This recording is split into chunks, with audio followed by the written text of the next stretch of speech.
We are pushing back against this rigged system. We got to. It's the only way. Because America has a lot of issues right now, and they try to lie to us and confuse us as to what all these issues actually are. But it's not 1,000 different things. It's one thing. It's one issue. That's what this is. One issue. Not 1,000 issues, one.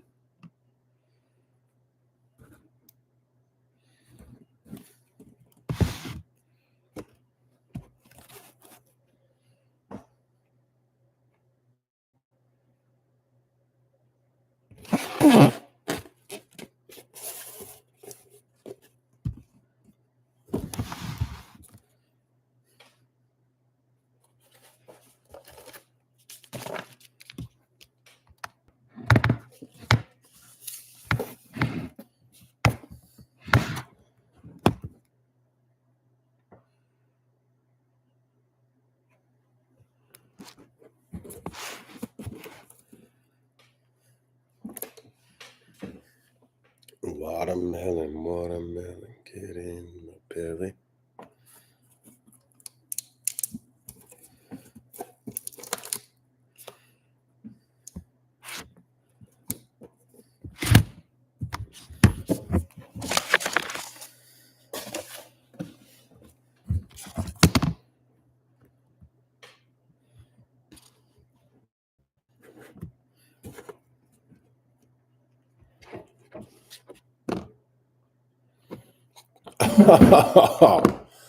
Blackout. Day 2. Well, the real day 3 starting. Day 2. That was a big day yesterday.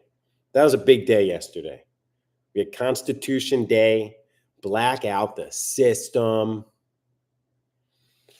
And today we're going to be going through a little bit about why we're doing the blackout, what the long-term plan is behind the blackout. But really, I'm excited to talk about the strategy, how we are actually going to win. How is this culture shift actually going to happen? Because that's what this is. We are not just talking about what is wrong. We are building what is right. We are creating a culture shift. But we got to walk through people, how we're going to go through that culture shift. Because we've had a culture shift in the wrong way over the last 45, 50 years, away from community towards corporatism. And that culture shift was not decided by us. That was decided by the powers that be, the establishment. And that is where now we have to take it back.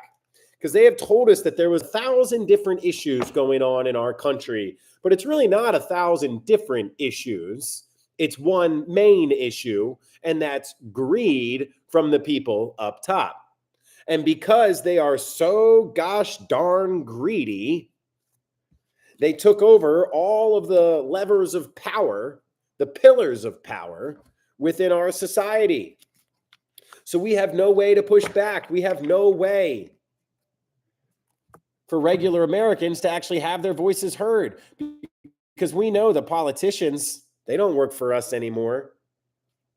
They work for the corporate machine. And that's where the establishment, that is the billionaires, the 100 millionaires, and the career politicians. That's who's screwing us over right now. And they allow corporate greed to run rampant. And that greed has allowed them to take more than their fair share. So we have a bunch of people who are working our butts off, working for a bunch of people who are taking more than their fair share. This is not left versus right. This is up versus down. That is the main thing.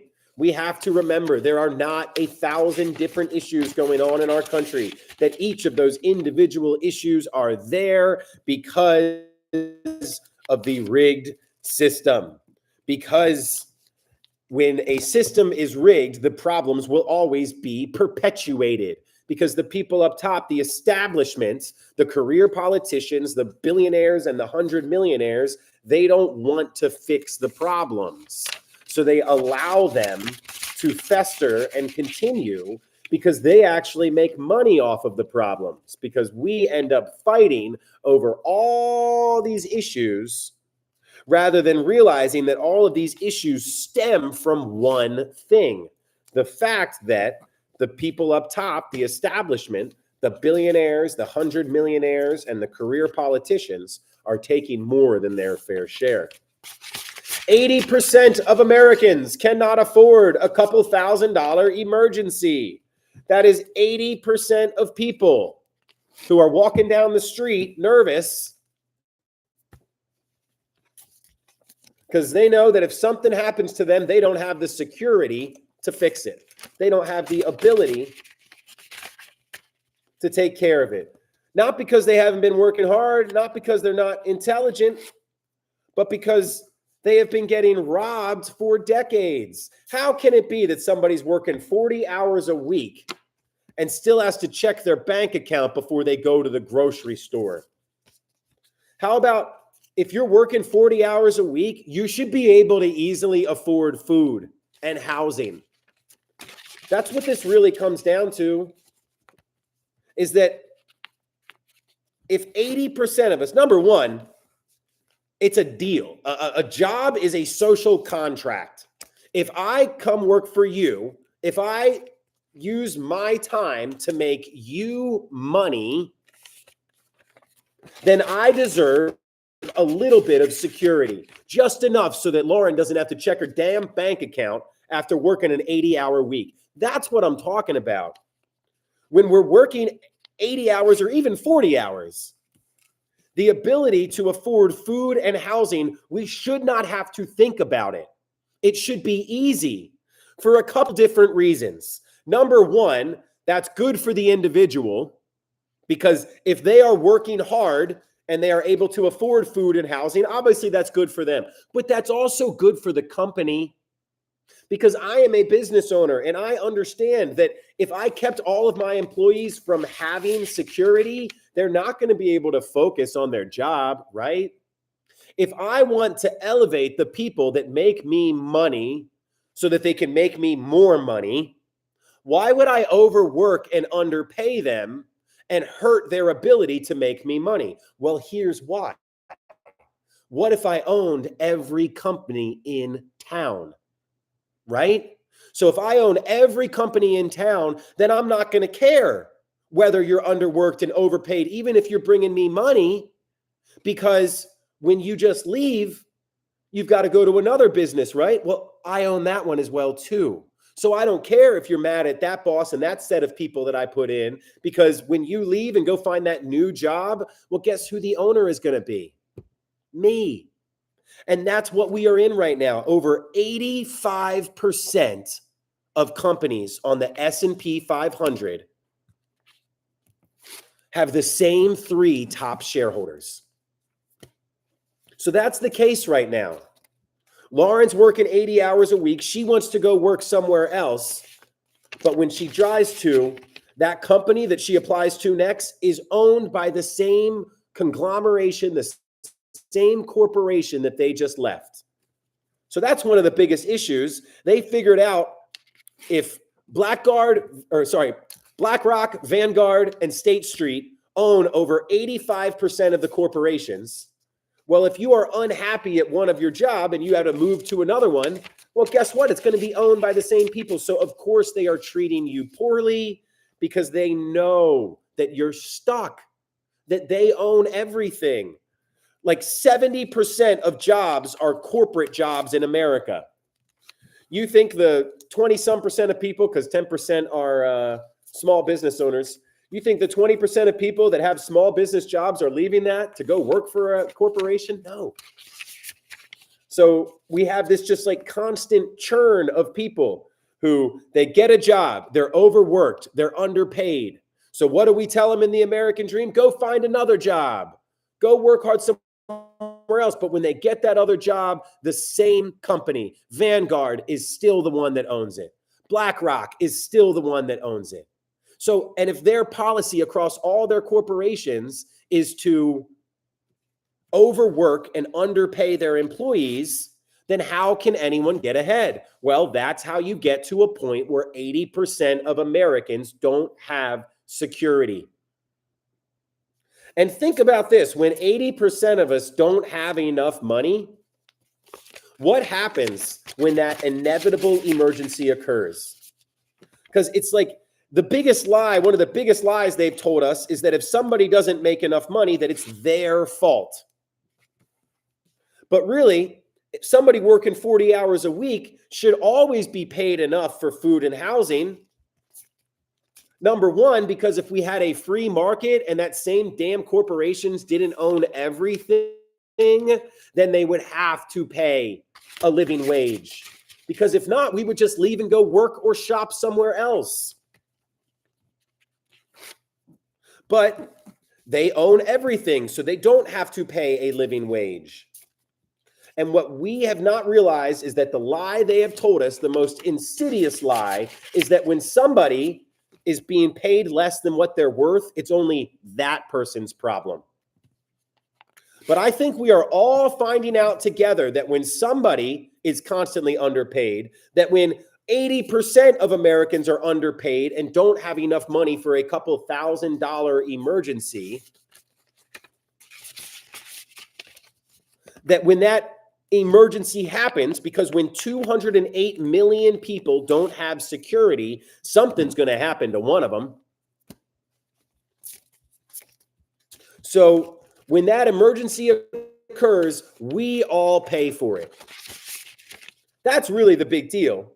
We are at work making money for somebody else. The deal is, if we're making money for somebody else, all we ask in return is that we have enough to live. Hey, I spend all my day, all my time working for you. You take some of the money that I make, and the deal is, in exchange for me giving you some of the money that my hard work makes, you pay me enough to have food and housing. So I'm going to get to the actual part right here, but for those of you at work, one of the things that we have right now is coordinated quiet quitting. Coordinated quiet quitting, because we're all already quiet quitting. Because when you're sitting there and you're hearing about record profits every single quarter, but then you're watching this because none of us can make freaking ends meet, because the same people that are underpaying us are the same ones that own our houses, that raise the prices on groceries, that squeeze us on fuel and cars, and then use their media companies to blame all of us. But we are coordinating quiet quitting at work. That is one of the ways that we are going to push back. One of the ways that we are going to flex our power together is all of us to say, okay, yeah, I'm not trying at work right now because they're screwing me over. You're not trying at work right now because they're screwing you over. Rather than both of us just sitting here quietly being screwed over, let's do the same thing. So number one, we're wearing black to work every single Friday. Blackout Fridays every single week. Shit's like Fight Club, yo. You see somebody else wearing black, you're wondering, are they a part of it? Are they a part of it? Well, they are, because everybody feels this. They just need to see the truth. So we know the problem. They've taken over our society. They control the economy. They control the politicians. They control the media. They get bailed out using our tax dollars, and then they continue to underpay us. They make their money using the infrastructure our tax dollars paid for, and yet they continue to underpay us. So that's what all this is. So I'm going to run through the whole thing. So for people that are at work, I have been talking a lot about the problem lately, because that is getting people onto the blackout as we are doing this. What's up, Wild One? And then now really the next step is, I think, to just talk about what's next. Because the blackout, the most important part of this is what we do the day after the blackout. Yeah, Amber, I feel the same way. I jokingly say that ever since I was a little child, all I've wanted to do was get rid of the corporations and to fight back against them. So here we are now. We're at a point where everybody's starting to feel this. So They own the media. They tell us the lies. One of the biggest lies they tell us is that we need the people up top more than they need us. But that's not true. All they bring to the table is capital and organizational structure. We can find capital and organizational structure in other places. When that billionaire wants to go out and hire somebody new, they have to go hire. When they want to grow and expand, they have to go hire other people. So what they bring to the table, we can replace. What we bring to the table, irreplaceable. So they need us more than we need them. They lie and tell us it's our fault. How is it that somebody who was born in a neighborhood without good schools, was born to parents who were not well educated or had a lot of money, they go through adulthood. We, as a society, are like, yeah, if you're under 18, then you don't have much agency over what you choose. They turn 18, 19, 20, they get a job, and then suddenly it's their fault that they don't have a good job. Right? That's so weird. We are all the products of our society. We're born as a baby and we get grown into where we were born to. We don't choose any of that. But then once that person turns 19 or 20, if they don't have a good job, it's like the person internally feels blame for it. Isn't that insane? So it's like, I live in Baltimore. There are some pretty shitty parts of Baltimore. And when you see people that are possibly born where their house is nice, but right next to it, all the other rows of their houses don't have a roof. They don't have a front porch. The schools are funded with the property taxes from that area, so the school's never going to be great. Then you can't find a great job because possibly the area is economically depressed because of all that. But then once they turn 19, 20, we're like, you work harder. Why aren't you working 80 hours a week? Why aren't you giving up more of your life? You need to go learn new skills. I don't know how that person's supposed to find the time, money, or energy to go build those new skills, but we say it's the person. We have this rigged system that somehow is built to protect itself. What? Because we shoulder all the blame. And the only reason it got that way is because they control the media and they told us to feel that way. And so many of us were 17, 18, 19, 20 years old going off into this world. And when we weren't making enough money to live, when we weren't making enough money that we had to go move back in with our parents, we personally felt bad, like it was our fault. No. The wealth transfer from the bottom and middle class in this country over the last 50 years has been unprecedented. Generally, that kind of cultural shift takes 100 years and 3 generations to play out.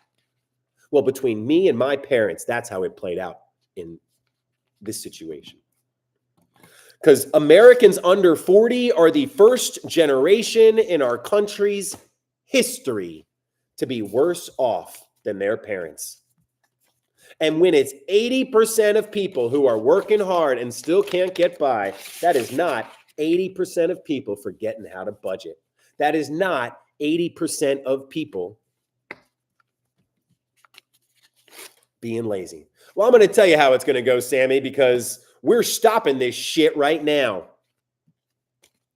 Everybody in the country would step up and fix it if they knew the plan. So we just got to tell it to them, y'all, literally. So I say it a lot, but I don't really explain it. And I actually have a video coming out that is going to explain it all. It's break the silence, break the fear, push back, rebuild. But let's talk about what that actually means. Break the silence. That is shared phrases. From now on, they are not the billionaires anymore. They are the hoarders. Can I get some hoarders in the chat? Because that's the first step. Shared language. They're not effing billionaires. They're not the effing elite. They're the hoarders. Because they have more than what they need, and they continue to take from people who don't. When you do that, you destabilize your society. They are destabilizing it to a point that their businesses won't continue to be operational. They are dumb people. We are going to win. Because if I was in this position, I'd be like, whoa, the, the plebeians are rising up against us. Not only is it bad for our businesses, but if we let it go far enough, they're going to take everything that we have. Why do they say that? Because they've got their blinders on. They're not as smart as as they tell us they are. So the first step is shared language. The hoarders. It's not left versus right. It's up versus down. We're the ones who do the work. They're the ones that take the money. But it should be a mutually beneficial relationship. So that is the next step. The biggest part of this blackout is what we do the day afterwards. Because that's where phase 2 is you sharing these messages, never calling them the billionaires again. BlackRock, State Street, and Vanguard combined own over 85% of all companies on the S&P 500. It's effing insane. And what they do is, here, I am an employer, I've got 30 employees. If I overwork and underpay my employees, they can just go somewhere else. But what if I owned every company in town? And my strategy was to overwork and underpay my employees because I owned everything in town. So when you leave that job and you go work somewhere else, you're still working for me. So I don't have any incentive to pay you enough for food and housing, because what are you going to do about it? I'll tell you what you're going to do. You're going to go on public assistance, which everybody else pays for. And I'm going to use my media arm to shove down the throats that it's that individual's problem for not working hard enough. So that's the first step, the cultural shift. So that's really my main thing. I want to hear them be called the hoarders. F the billionaires, F the elite, F the 1%. From now on, they are the hoarders, because it's through shared language that we change perception. And here's the other thing. I'm trying to get this shorter, but I truly believe, so not only society, that's the only other thing we need to talk. What's the point of a society? So they're the hoarders, and what's the point of a society? Because I think, so most people are going to be like, oh, you're asking me these philosophical questions, blah, blah, blah, blah, blah. Well, if you can't tell us what the point of a society is, then why do you have such strong opinions on how we should run it? And then we have to talk to others with that shared language. We have to understand that it's not the other one. It's hoarders, and it's not left versus right.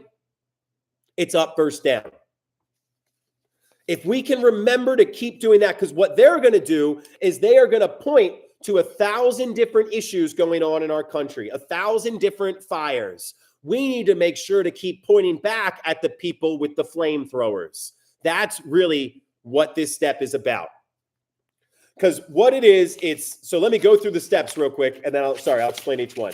So the first step, change the narrative. Expose the truth.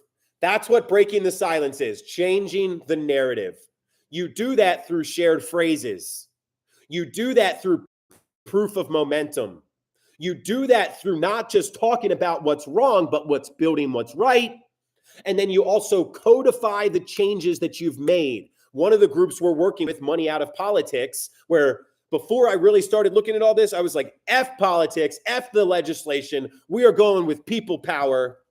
But what I'm learning is if we can do it in small areas, if we can have cities and towns pass ordinances, pass legislation that say no money in politics, that's how we codify the changes that we are pushing for in small ways to show others what is possible. So we are in phase 1. We are inciting a culture shift. We are changing the narrative. That is where blackout the system as a boycott is very important. But what the purpose of this blackout is to begin that culture shift. to begin to change the narrative, because the only way that we can change the narrative is by exposing the truth. It's like this, y'all. It's happened in the past. Black Lives Matter. That was a shared phrase. That is shared language. Fight for 15. That's a shared phrase. That is shared language. Always remember, never forget.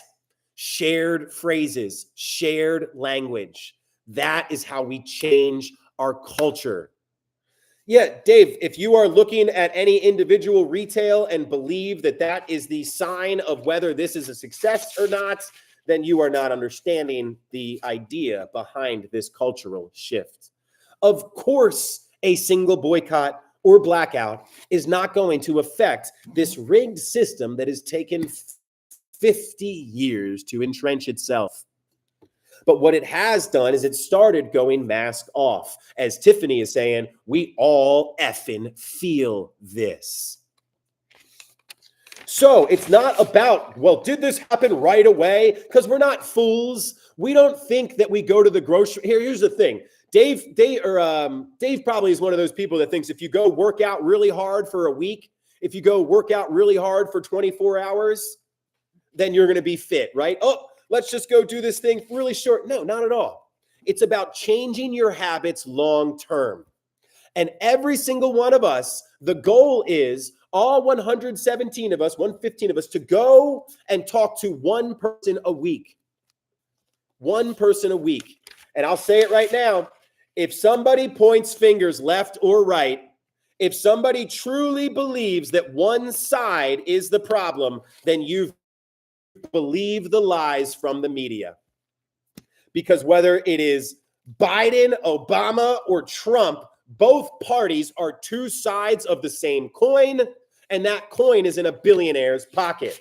The lie that they tell us is that everybody points fingers left or right, and we never look up or down. So neither side is innocent. It is so funny. I hate all politicians. They are the reason we are in this situation. They are good cop, bad cop, and the billionaires use their media empires to fuel the narrative of, well, if you're on this side, they're terrible. If you're on that side, you're terrible. So the reason I do, and I will say hate them, is because the billionaires, I don't blame them. They've always been greedy. They've always been taking more than their fair share. Regular people, we've been lied to. We've had the political process hijacked. We've had our media hijacked. The politicians are supposed to be the vanguards of our society. The people who protect us from the corporations, the people who protect our free market. It's so funny because that's the fix here. Our free market needs to come back. We need to have more competition. We need to be able, if a company is offering poor products and poor services, to go to the local option, but they took away the local option. We can't go down to the mom and pop general store anymore. They're gone. Where are all the local grocery stores, the local hardware stores, pharmacy, bank, newspapers? And none of them can actually compete with the big corporations. So if there's no competition, then we don't have a free market. So that's the number one thing. And it's so funny because I heard a couple people pointing out, oh, just pointing fingers to one side or the, like Dave right there, this fool right there. The current administration just purchased a 10% stake in Intel. When a government purchases a portion of a private company, that is socialism. So your government, your administration just purchased 10% in Intel, and then they also are getting a 15% kickback from AMD. Yet you are sitting there talking to a person who's saying we need more mom and pop shops. We need more competition. We need more freedom of choice.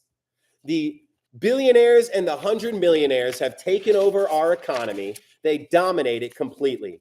Over 85% of corporations are owned on the S&P 500, have the same three top shareholders. And that's where it's so funny, because y'all come in here pointing fingers left or right, but you don't actually push back against any of the truth that I am saying. It's not that we learn nothing, Nikki. It's that the establishment controls the media. Do you think any other sane country would have allowed a presidential candidate to go back on the airwaves after what happened on January 6th? No, it's that the billionaires own our media. The billionaires knew it was good for them to be able to keep us in our lie. But what the reason that they have an issue is that they didn't understand that if they destabilize us too much, that their businesses will stop running, that their greed, we fuel their greed. Yet they continue to screw us over and not give us the ability to fuel their greed. What? So that's how you know that these people are not that intelligent, that they're not that smart. Even if you think it is one single entity, no matter what you think it is not. So we're not saying that all, but Tiffany, is your landlord a 100 millionaire or a billionaire? Because that's who we're talking about. 100 millionaires or billionaires who still have employees that work full time for them that can't afford food or housing. And that's where it's so funny when people point fingers left or right, because nothing's gotten better for regular Americans in a long time. Whether it was Trump and Bush or Obama and Biden, all the rich keep getting richer. That's it. Well, that's what I'm talking about, Tiffany. That's not the person that I'm talking about whatsoever. That would be the antithesis of who I'm talking about. I hope that I am like that person. So absolutely not am I talking about hurting any small businesses, because that's what I run. But what I believe, and really that's what woke me up, it was like, well, I used to be, the business owners took the risk. They did this or that. But here's what happened to me. When I need to hire somebody else, generally that means I'm making more money and I need to hire somebody to facilitate the making of that money. So it's really nice when I hire somebody and I'm like, yes, I'm so excited to have this person come work for me, because they are giving me the ability to make more money. Without them, I would not be able to open up this 5th location. I have to hire this person if I want to make more money. But then how could it be that I then underpay that person so all of you have to pay extra? So it's like, essentially what is happening is that the employers are purposefully underpaying their employees. And then the reason they know that they can purposefully underpay it is because the rest of us are like, no, it's cool, we'll pick up the tab. And that's exactly what's happening. They are purposefully underpaying their employees, and we are the ones covering it. So I'm so sorry. I got stuck in the goddamn problem again. So yes, shared language, the hoarders. That is the first step. All of us speaking together. It's not left versus right. It's up versus down. They're not billionaires. They're hoarders. When they take more than their fair share, it affects all of us. Those kinds of things. Second step to change a culture, proof of momentum. We have over 62,000 stickers out across the country. We have tens of thousands of people that are signing up for this all the time. So the proof of momentum is huge, because every one of you that has been with us for a while, I see all the names in the comments that have been with us, you saw something that gave you emotional clarity. You saw something that lit that spark inside of you.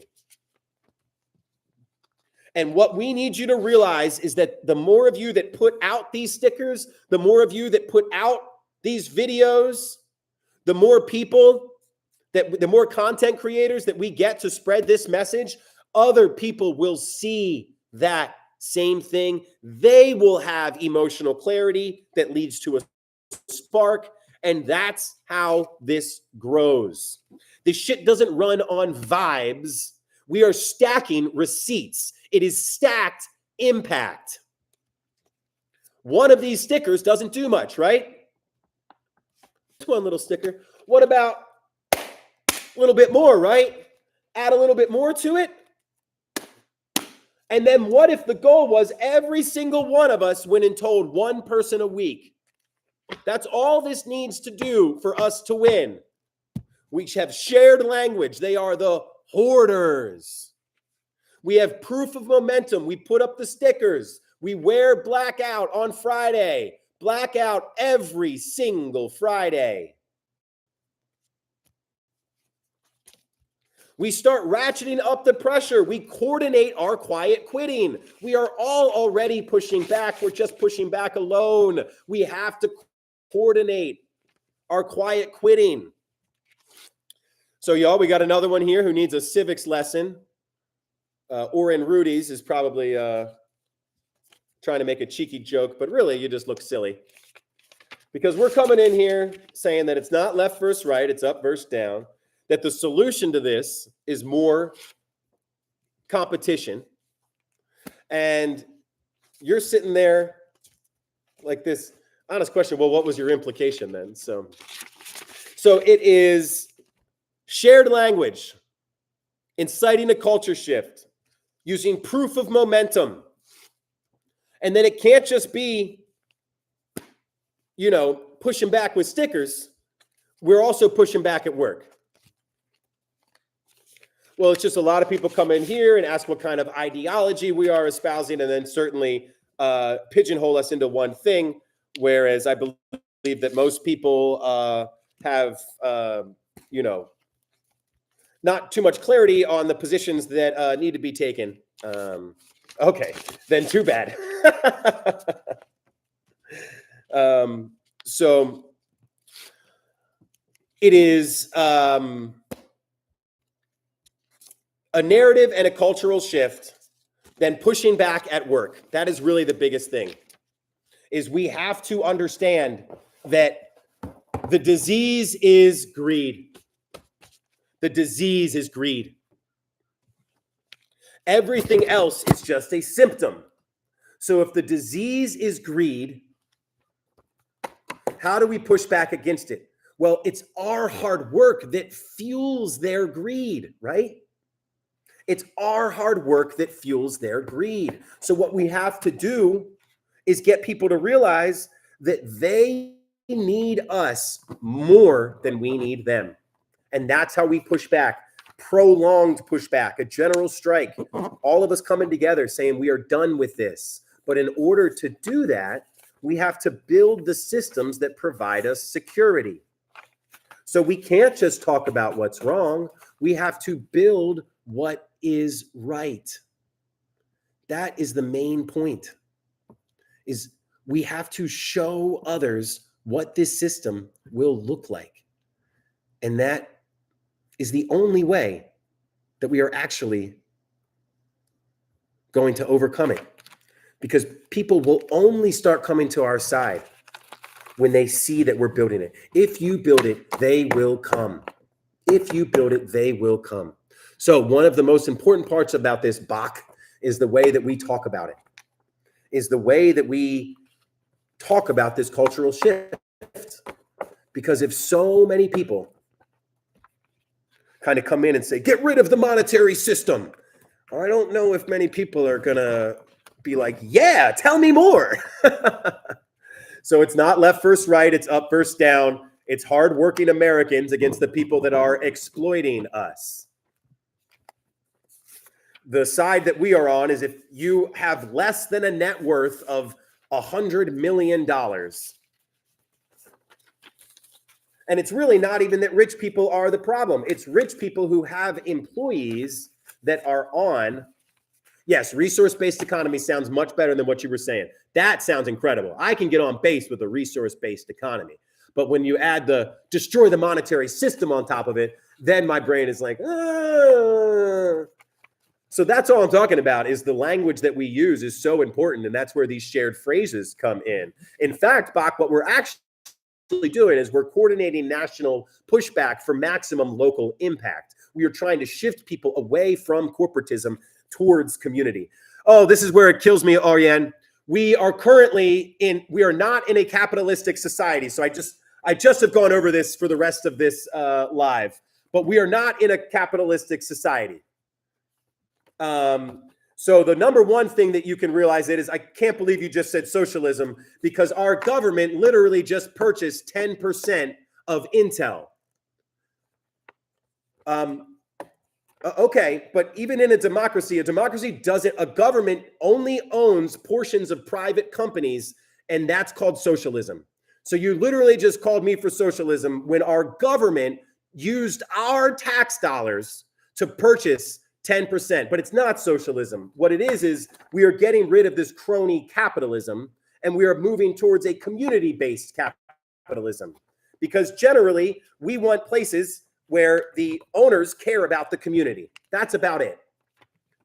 Where we recognize that those companies need us. All right, so that's where it gets frustrating, because I'm not here to just cater to you. So I will go back through the reasoning behind this in a moment, but that is what I did for the first 30 minutes of the live. So right now I'm talking about the solutions, and then I will circle back through and get to you. So the four things that we got to do are change the narrative, expose the truth. We do that through shared language, through the momentum, through not just talking about what's wrong, but building what is right. And then next, what we are doing is we are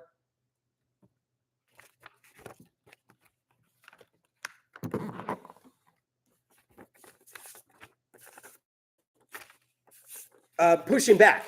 It is I know, it's so frustrating. It's where it's like whether you're distracting, derailing, or dividing, it's like decorum matters, right? The way we interact with each other, like understanding that we've got things, and it just, I apologize. I will let them back on later. It just I only meant to mute for a couple minutes, but I'm not as good on my phone. So we've got to do our coordinated quiet quitting. That's the only way, is through stacked impact. It can't be some of us doing these big actions in order to make a wave. It has to be all of us doing small things together. So that's where leaving 5 minutes early, taking 5 minutes back from your job, saying, screw this, you have me come in late, leave early, and I don't get paid for it all the time. Well, I'm coming in 5 minutes late. I'm leaving 5 minutes early, and document it. Take a picture of it for us, because we have to stack that impact. The Montgomery bus boycotts were only known because they took so many pictures, because they realized it's not just about what we're doing right now. It's about showing others the way to do it. And we essentially build from there. So it is shared language and phrases. Basically, get people to see the truth. That would be great, Steve, because I don't have a job, buddy. So it's so funny. You come on in, because we live in this such a paradigm where like people are like, oh, they have a job. Well, awesome, Andy. We'll give them a little bit of time, because if anybody else was here with us yesterday, Broski came in hot, and then we got him on our side. Broski gave us the follow at the end. So that was their name. I do love saying it, but that was their name. Yeah, well, basically that's exactly what it is. It's that coordinated quiet quitting, Tiffany. But we need everybody to take pictures of it. Let us know what's happening, because that's really what we need. That's where the shared phrases come in, then the momentum, because everybody feels this way. They just don't have an easy way to push back. They're like, oh, yeah, I do believe that the economy and the political process has been taken over. I do believe that the media and the narrative is completely controlled by the billionaires. I just don't think there's anything we can do about it. So what I'm going to do is I'm going to try to make sure that my family's okay, to push back, take care of those who I can, to keep my head down, keep my blinders on. But that's actually what keeps them in power, because we feel isolated. It's only if some of us can go out there and put these stickers up to spread the word, to get those shared phrases off the ground. Remember, they're not the billionaires. They're not the elite. They're the hoarders, because they already have more than enough, and they continue to take from those in need. They have enough for a 1,000 generations, yet they keep taking more from those who have nothing. They are buying their 10th house before they allow their employees to buy their first. Well, we just need to get rid of all of the individuals that make up our government. All 535 people. And the reason is they looked at this system and go, yeah, I'll work inside of that system. Ugh. No, that's where I can't respect a single politician for saying, oh yeah, I'll work inside that rigged system. Let me see what I can do to fix it. No, you are never going to fix it because it's like one bad apple ruins the bunch, because even if you are trying to do it great, what you need to then do is call out the corruption that you see from your fellow politicians, and they don't. It's kind of like ACAB, right? So we have to push back at work in small ways and understand that it doesn't need to be a 1 million person march. It really doesn't. It needs to be all of us pushing back online in small ways, in real life, in small ways.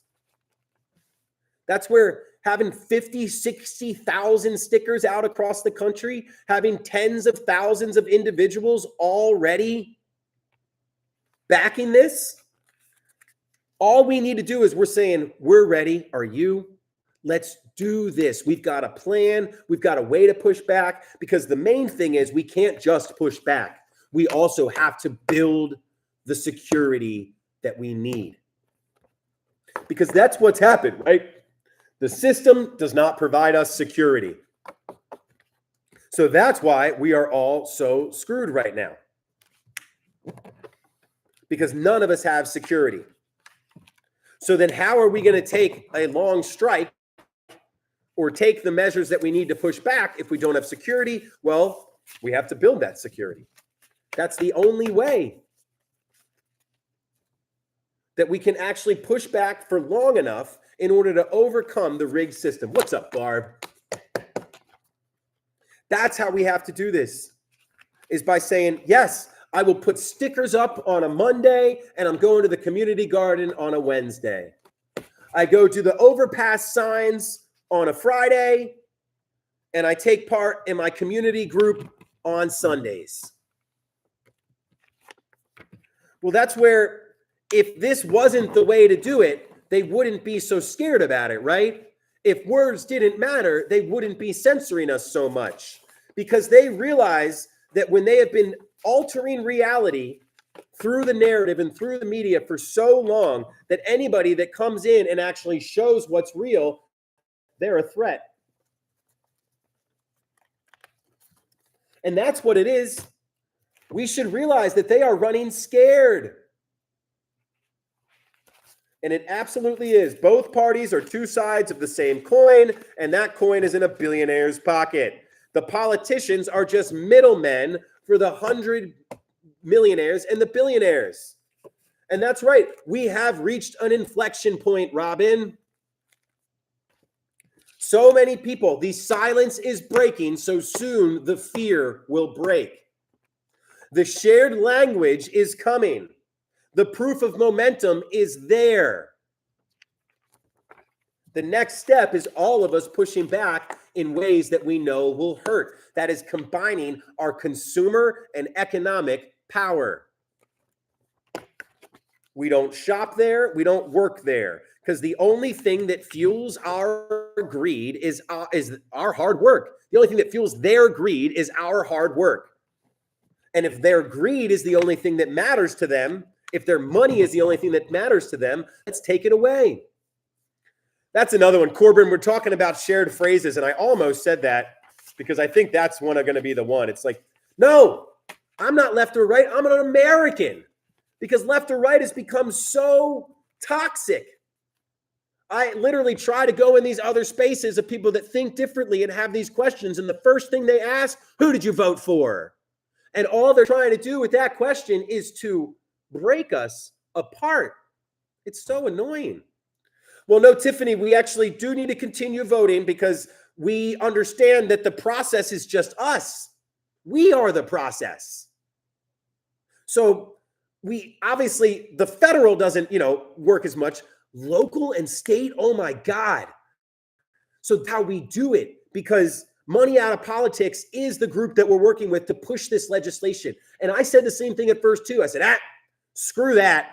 Legislation isn't going to work. It has to be all of us pushing back together. But no, when we push back and we get those small wins, when we get that state senator on our side, when we get that city councilman on our side, we lock in those wins by codifying it through legislation, even if it is just for the town of Leesburg, Virginia, where Money Out of Politics already got legislation passed saying we will not allow any of our local candidates to take money from outside groups. It's things like that. So you start it small, where we can have that impact, where we can win. And that's the step. It's shared language. Well, I'm right here in the DMV area too. It's shared language. They're not billionaires, they're hoarders. It's not left versus right, it's up versus down. We're not Republican or Democrat, we're Americans. And we all need to be saying that. We need to be getting content creators and other movements on part of this. So I'm literally explaining how we boycott by the millions. What I'm talking about now. Number one, we have to gain the momentum. Well, we've got that. We've got the first spark. That's what so many people work for. Lightning in a bottle. This, all of us being here. I see the signups. I see the thousands and thousands of people a week signing up. The momentum is there. Everybody feels this. We just have to capitalize on it. How do we do that? We spread it. We spread it through shared language. They are the hoarders. It's not left versus right. It's up versus down. We are not just talking about what's wrong. We are building what's right. The opposite of greed is community. Greed is the disease. Everything else is just a symptom. We're not asking you to do it all the time. Make one post a week. Talk to one friend a week. Because if you all go out there and talk to one person a week, that is us winning. Because it is not left versus right. And Rice, that is really how we do it. You don't even have to do the talking if you don't want. We need some people to push it up, but that's where, Reese, we know it's working because we see the people sign up. We have the question of, where'd you hear about us? From a friend, seen a sticker. People are listening. So I looked at Blackout over the last 30 days, has 9 million impressions, 9 million views. Over the last 7 days, 4 million views. So it's building and it's building and it's building because you all are spreading the word. Because every single person who hears about this says, yes, you have that spark of emotional clarity. That emotional clarity leads you to action, and that action will cause someone else to have that spark of emotional clarity. That's what I'm so excited about.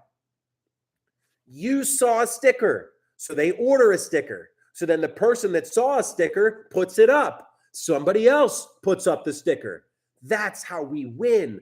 It's called stacked impact. Each of us doing a little bit. Because everything that we are offering, because collective action is how we win. And everything we are offering is collective action that can be done individually on your own time. And then we're not only talking about the pressure campaign, where we coordinate actions across cities to maximize impact. We're also talking about the community builders, where we coordinate action within our locality to maximize impact. Hey, Luna, how you doing? So we are going to win. And the most important part of the blackout is what we do on Sunday. The most important part of the blackout is what we do on Monday. Because people think, oh, is the blackout going to work? Oh, is the blackout going to work? I know it's going to work because TikTok is freaking blocking us. And if it wasn't working, why would they do that?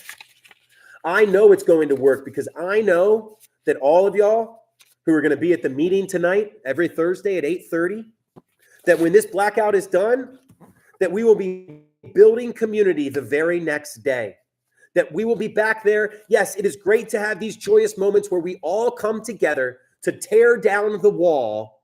But really what makes me happy is all the individuals I'm going to meet the next day who just have their chisel and their hammer and are taking it out brick by brick. Because that's literally the only way this happens, is by all of us changing our habits in small ways. That wall of the rigged system doesn't come down from the sledgehammer. It doesn't come down from the big wrecking ball. It's built to survive that. What it has to be is every one of us going in with our chisel and our hammer and taking out the brick and replacing it with what we need. And remember, when you go and have these conversations, when you talk about this, they are going to try to point fingers left or right. And anytime somebody mentions Republicans or Democrats and says that they're the problem, just know that a billionaire is sitting back and smiling because you are playing right into the establishment's hands. The corporate or the career politicians, the 100 millionaires and the billionaires, they want you fighting over Republican or Democrat. Because if you are too busy fighting left or right, you're never going to see the rigged system that is actually causing all of these issues.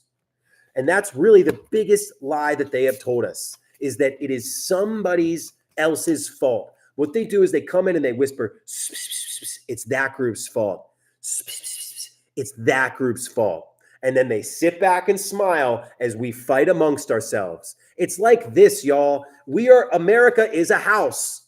And left or right is us fighting about what color we painted, about what pictures we have on our walls. But all while the foundation is crumbling. So we're sitting here talking about what kind of plants we should have on the shelves while the foundation is crumbling. And then the billionaires are the ones who make money off of the foundation crumbling.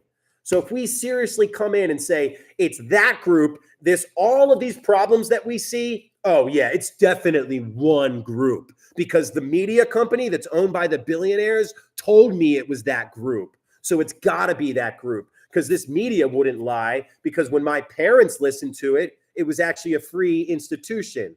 It was actually not biased. But now the corporations purchased everything. Absolutely, Goddess. That's what this is understanding that our vote hardly even matters because the politicians are middlemen for the billionaires. And we all saw KC come in hot, pointing those fingers left or right, and we haven't heard anything since. So if you're still here, I'd love to hear what you think about it, because honestly, both parties are the problem. Both parties are two sides of the same coin. And that coin is in a billionaire's pocket. No matter who is in charge, we, the people, are the ones with the power. Mercy. Oh, here's the other one. Not only are they hoarders, the billionaires are hoarders. So everybody that missed it before, we are using shared language to incite a culture shift. One of the ways that we are doing that, they are not billionaires anymore. They are hoarders. And if hoarders is too strong for you, know this. They are not that important. They are not smart. They are just the boss's boss. So think of your boss. Think of how stupid your boss is, how selfish your boss is. Not all of them. Hopefully my employees don't think that about me. But if you are there, then think of just your boss's boss. Think of the people that created a culture that revolves so much around money. Like they've changed, they've shifted the incentives in our world. Like we don't even think about, I have what we all want, and that's where it hurts my heart so bad that it's so hard to achieve. Because anytime I want to spend with my family, I can. I have breakfast with my family every day. I'm home at 3 or 4 o'clock. I've got time to do things to help out. I can go see my friends on weekdays if we want. Because all of us should only be working 12, 15, 20 hours. Imagine working 2.5 days a week. Imagine working 3 days a week. But they aren't happy because they haven't built community, right? So I actually see it pretty clearly, because I know that if you are a business owner that built it from the ground up, generally you are going to be thankful that somebody is even coming to work for you. Because I understand that, whoa, I could not have even grown to my second location if I didn't have an employee that I relied on. that I knew every day they were going to be there opening up the doors to make sure my business ran. And the quite literal social contract of a job is that if you are making money for me, I am going to make sure that you have enough to live. I am going to make sure that everybody else isn't footing the bill for your healthcare, for your housing, just because I want to be greedy and pocket a couple extra dollars per hour. So we can and we will win. We have words to explain the problem. Really, that's like the number one thing. I talk about the shared language too. Talking this truth that I am saying. They are hoarders. I do like the attempt, helping on. That is the shared language we are going for. If we want to be silly about it, I do like the collectoronies or whatever you had earlier, the kleptos, but they are hoarders. They have more than they need, and they continue to take from those that don't. That is the biggest issue. So if we are using shared language, if we are gaining momentum, if we have to get people on the same page, then yeah, I think being loud would be the first step. I think having tens of thousands, close to 100,000 people sign up would be the first step. Then after that is you mobilize people. We start changing our culture. We start changing our habits. Because, yeah, we understand that a single boycott, a single blackout is not going to take down the rigged system. But what it will do is gather groups of people that all feel the same way, that all know that something has to be done, that aren't afraid to stand up and speak out. And it's only when all of us stand up and speak out together that we will actually change the tide. They are not billionaires. They are the hoarders. It's not left versus right. It is up versus down. I'm not a Republican or a Democrat. I'm an American. And we have to remember that there are 1,000 different problems across the country. But there aren't 1,000 different problems across the country. That there's one. It's greed. Everything else we see is just a symptom. Y'all just don't if Iceman comes in, just don't he lives for the responses and the replies. And if I block him or mute him, he'll go and he'll jump on another account and come back in. So that's totally fine. If he wants to be here, if he wants to be a part of this that badly, he can be. We can have our little golem running around. I know, Congress. That's how I feel too. So that's where we'll all just understand. It's kind of like, all right, friend, you can come into the class, but if you're going to be mean, nobody's going to talk to you. So, Iceman, I think they've all spent enough time with me to know that I'm not. So, I fed the troll. Here I am. Well, that's because I do. I care about everybody. I care about you, Iceman. I truly do. Especially because if that's you in your profile pic, you are absolutely one of the people that we are fighting for the most. Working 40 hours a week for 40 years and nothing to show for it. Because if you did have something to show for it, I doubt that you would be here trolling us, because you'd be living your happy life. You'd be with your friends. You'd be with your family. You'd be in your nice house. That's where it's so funny when people push back against this. Because if I truly was crazy, then you would just go back to your nice life. Then you would just go back to your nice house and your family and all your friends and that $50,000, $100,000 in your blank account, because you'd be good. You'd have security. That's what I have. So call me bald. Well, Ice comes off and then hops back in on another account quite often. And then I do see a lot of emotion from him too. So we'll see. But fed the troll again. So Robin, that is great. But we're never going to win if we don't also build the systems to provide us security.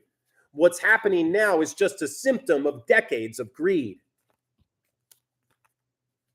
Trump isn't the actual disease. Greed is the disease, and Trump is a symptom. That's all. So we can get this administration out, but the next one will be doing the same thing.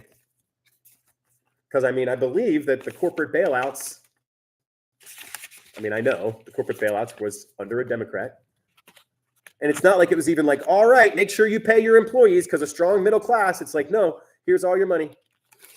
So, Corbin, you've been so close, but you've been brushing at that for a little while. It's, that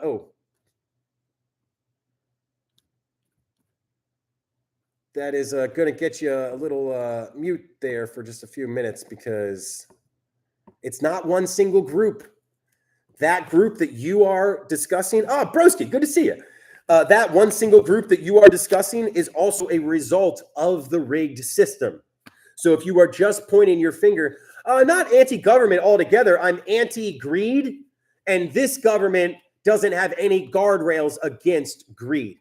I think that's the biggest issue, is that no matter what, humans are going to be humans, right? You're going to have your greedy people. You're going to have your pricks. But the whole point is to design a system that allows people the most amount of freedom, but not let them harm others with their anger, with their greed. I kind of say it like this. It's almost like the billionaires are a group of people that love to speed fast on the roads. And what they did was they went all around and they got these really expensive cars and they changed all of the laws across our country that only they are allowed to speed. But obviously speeding isn't good, so we would all speak up, right? But wait, they all own the media, the movies, the music, the television, all that stuff. Well, it's okay, Corbin. You don't need to apologize. It just is.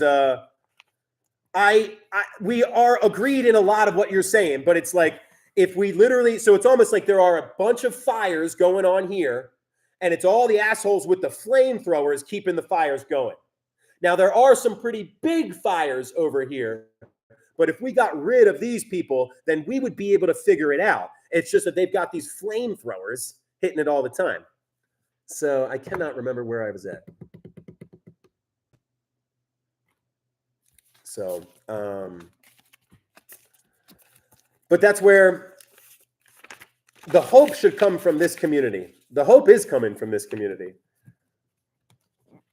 The hope is us realizing that, y'all, we're not just making this up, that this isn't the first time that the billionaires have gotten greedy. Oh, that's what it was. I was talking about your, there we go. Responding to Broski, anti-government, was talking about. So all of those speeders that have changed all the laws in our country, then own all the media, all the music, all the television to tell us that speeding is cool, that you should live your life to try to grow up to be a speeder. That, yeah, don't worry about it, that speeders hit a bunch of people on these roads. They pay for it. They use their media to lie about it. So it's essentially this small group of people that are doing something that harms all of us. But we're not trying to, so that's where it's funny. Broski, I was just talking in general, so it just feels like rather than trying to find common ground, we try to find this or that. So Trump's tariffs are because he's terrified of the debt. His goal is to make other foreign producers lower their prices, still keep the tariff where it is at. We get the products at the same price, but we're paying more money to the government to do what? To pay down our debt. So I get where you are coming from.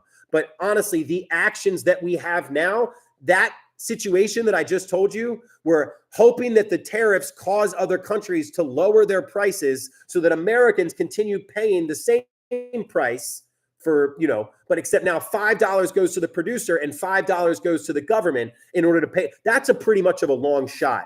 So we're not in a really great position here already. No, you were so close.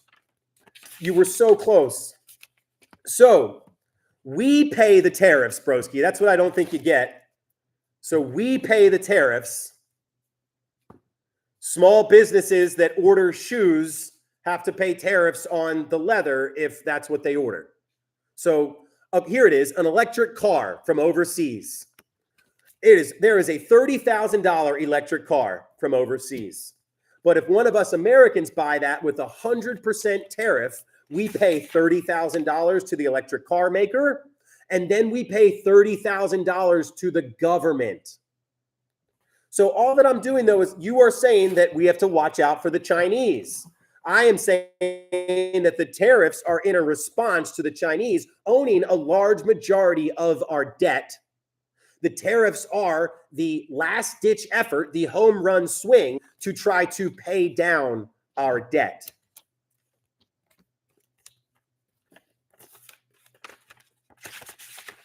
And that is not a very sound strategy.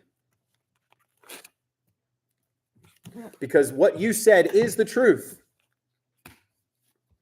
Our GDP to debt ratio is too high. That is, majority of our debt is foreign owned.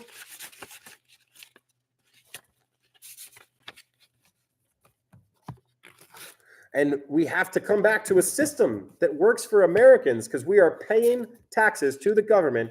They are packaging it up and shipping it overseas.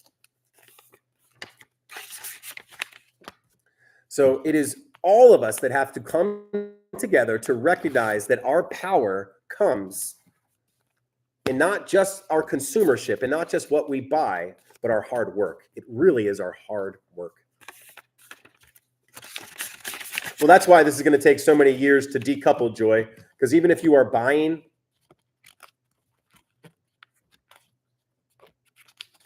Broski, it's we're not going to agree on this one because tariffs affect Americans. That's it. Tariffs affect Americans. That's it. Now, the other companies may not get less business because of it, but so in the past, tariffs worked because we were the major player. The American economy had no real competition. The best part is Canadian steel and Canadian lumber. We put huge tariffs on Canadian steel and Canadian lumber. In the past, that would mean that the Canadians would have to lower their price to pay to us because we're the only ones that can buy it in the amount of bulk that they need.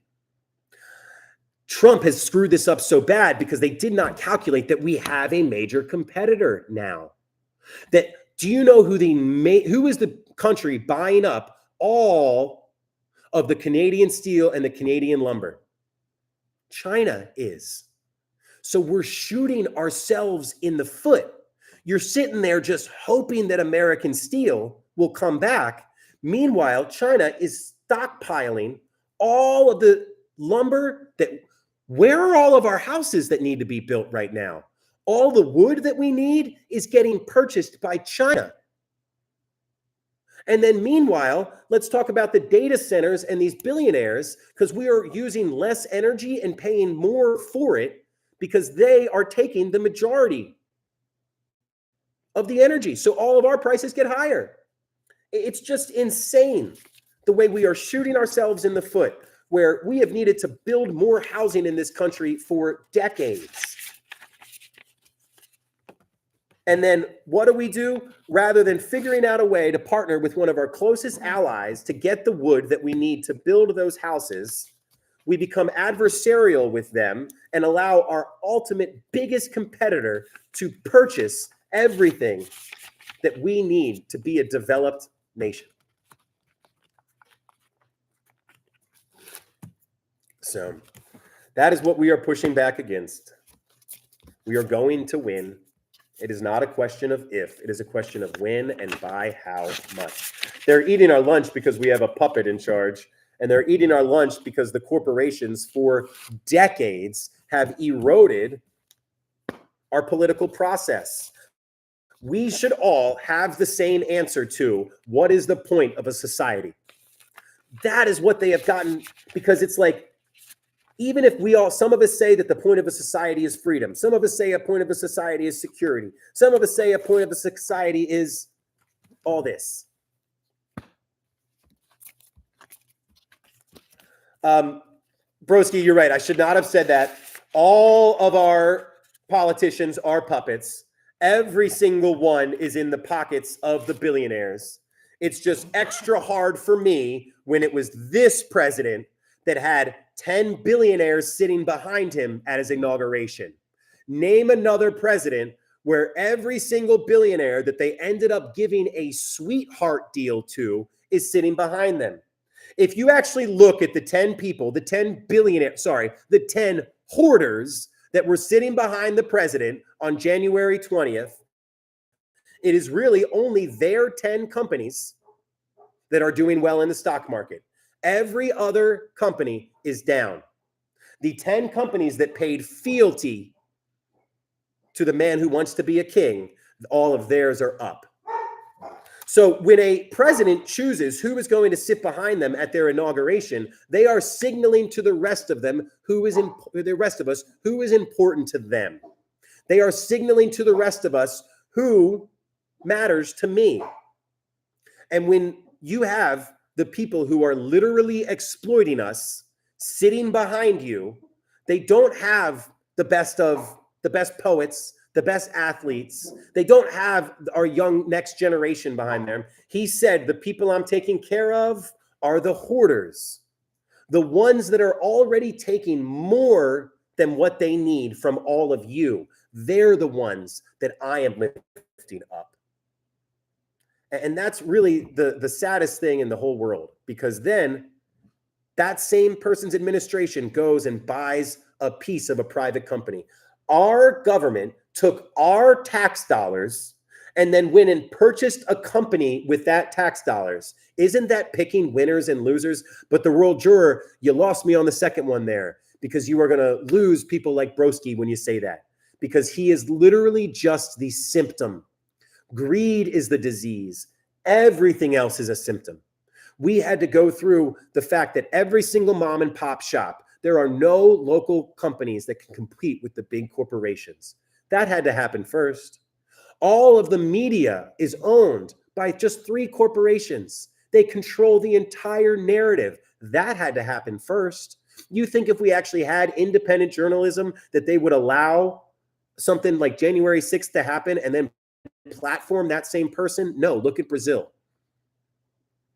They said, oh, that person will be good for business, so let's put them back on our platform, because they will literally let us do whatever we want. And what we are saying, Helpnon, is we understand that. But if you point out these things, and you are literally, when you say that, you are pointing fingers left or right, because Trump is just the disease, the symptom. No, we don't have to get him out first, because when we get him out, let me tell you, nothing's going to change. Nothing's going to change. Was that much of a difference when Biden got in charge? Did we all suddenly have a lot of houses to go buy? Yes, slapped. Did we all suddenly get paid more at work? No. So I'm sorry, but getting him out isn't going to do anything. It'll make us feel better for a short little time, but only through a culture shift will we make this change last, because Peter Thiel will just fund the next 34-year-old weirdo to come on in. Slapped, we need you a part of this. So what everybody we are doing here, we are giving out free stickers. The free stickers are just how we start building this culture shift. Because yes, the politicians are just middlemen for the billionaires. They don't care about us anymore. And we have no power to push back. So we have to come together. So that is what we are doing. We are using shared language, like they are not the billionaires, they are the hoarders. It's not left versus right. It is up versus down. We break the silence. We break the fear. We rebuild at the same time, and we codify those changes. So the first thing is we need to change the narrative. We need to put truth in public. That's what the stickers are about. Stacked impact. Because like Slapped just said, influence one person who will influence another, who influences another. And that's all it takes. It's like this. You saw something in this live. You saw something on one of Isaiah's posts that made you act, that made you say, screw this, I am fighting back. I am pushing back. And what should give you hope is that if you go put up that same information, somebody else will see it. And just like you did, you said, oh, shoot, I'm going to do something about that. That's what you will do. You will incite that in somebody else. Corbin, it is true because that's what they're doing. I'm ready for the knock at the door, though. But what makes me feel good about it is that even if I end up in jail, I at least told my daughters I did my best. I cannot be alive in 5 years or 10 years and say I didn't do anything. I wasn't sure who that was, broski. It comes down to this. I don't care if you've got a lot of money. What I care is that if you have any of your employees, any single person that works for you or is affected by you that does not have security and prosperity. It's almost like, let's say prosperity is $100 million for the owner, and prosperity for everybody else is like $1 million in the bank account. Well, you shouldn't become like a billionaire until all of your employees have $1 million in their bank account. And then once they have $1 million in their bank account, then you can make a little bit more. The way I see it is this. Once you make $100 million profit, then 10% of that profit should go back to your employees.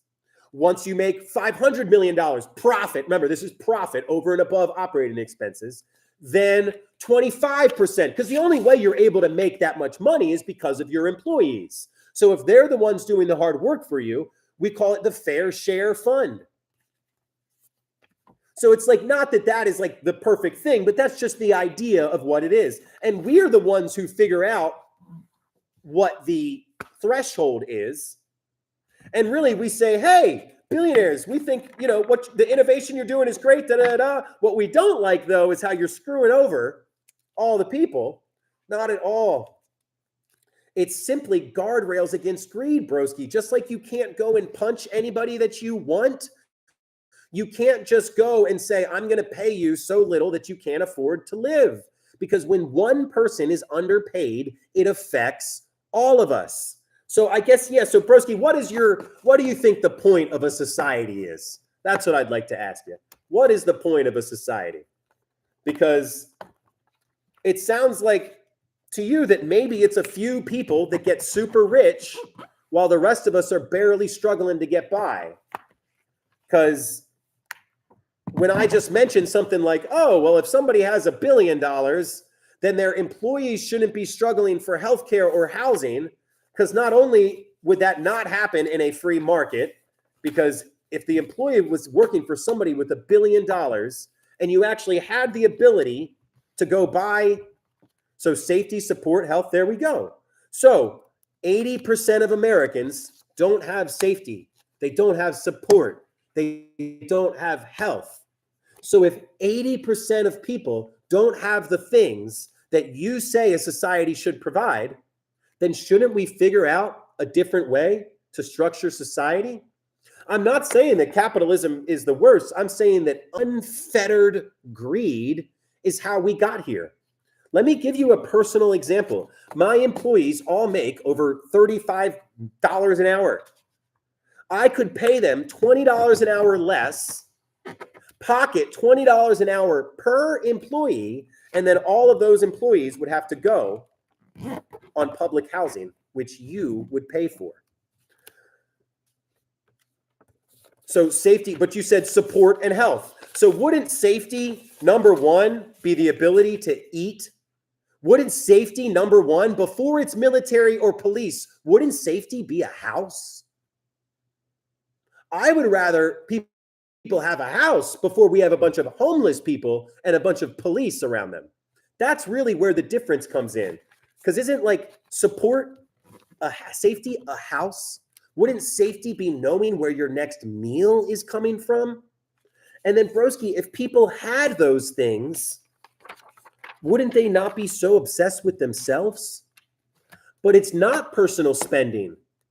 So you really believe that 208 million people, even though all of these companies are really rich, you think that even though the average salary is not even enough to buy a home, you think it's people just spending too much money? Because that's where it is. When it's 80% of people who do not have enough money to live, that's not 208 million people, what'd you say, who can't control their personal spending. And we're not saying that we pay everyone the same. This is where it gets a little frustrating because I never said that. I am a business owner. I'm not going to pay my employees the same, but I'm also not going to pay them under $15 an hour. And then I realized, well, wait, $20 an hour isn't that much better. And then I realized, well, wait, $25 an hour isn't that much better because they still can't afford food or housing. So it is just sad to me that you have bought into one of the lies from the media because you heard that, broski, from a media company.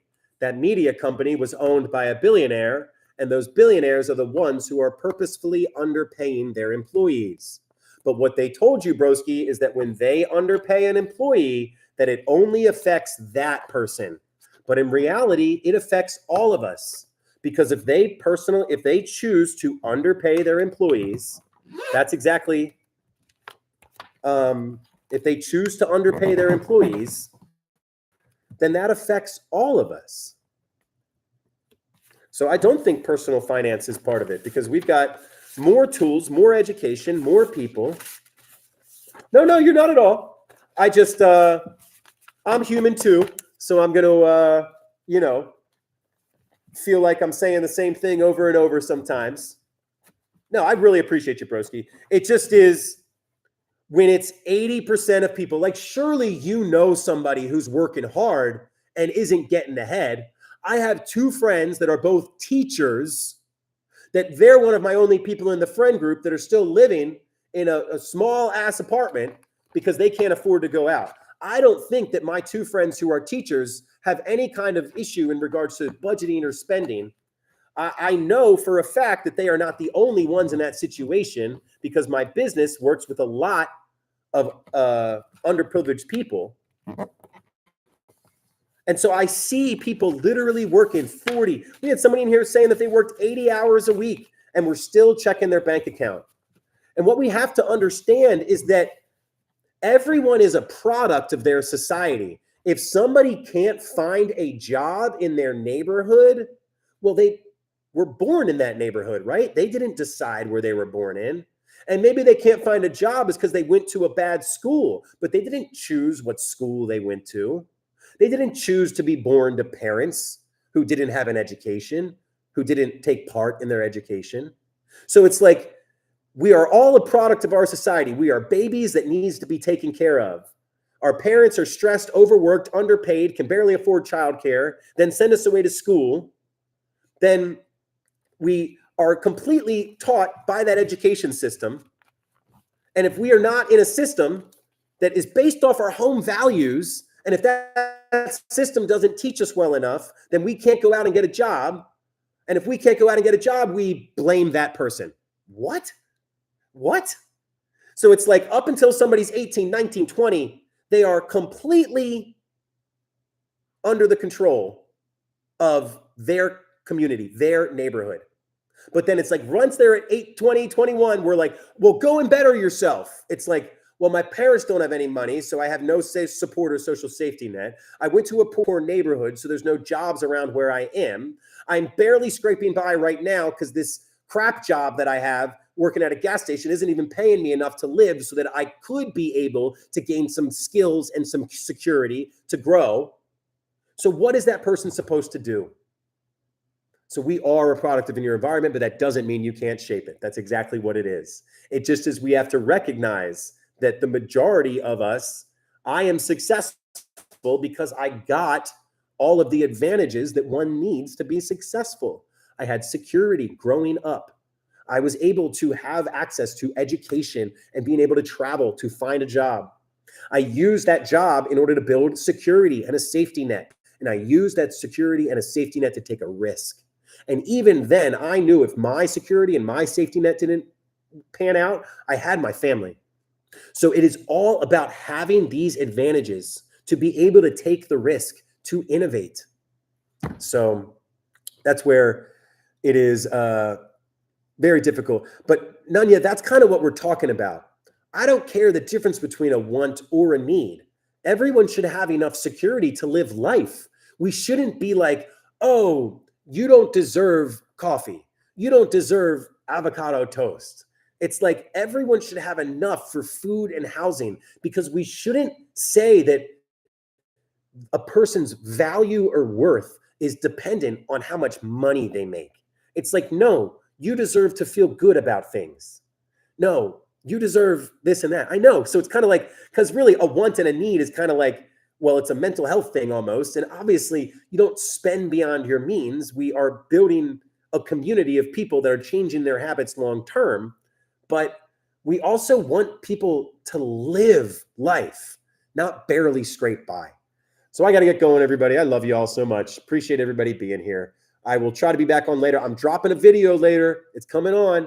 And remember, next time I'm on, let's spread the hoarders, because that's one of my favorite thing. We got to spread the hoarders. They are not the billionaires. They are the hoarders. They are not the elite. They are the hoarders. It is not left versus right. It is up versus down. Let's do this, y'all. Appreciate everybody so much.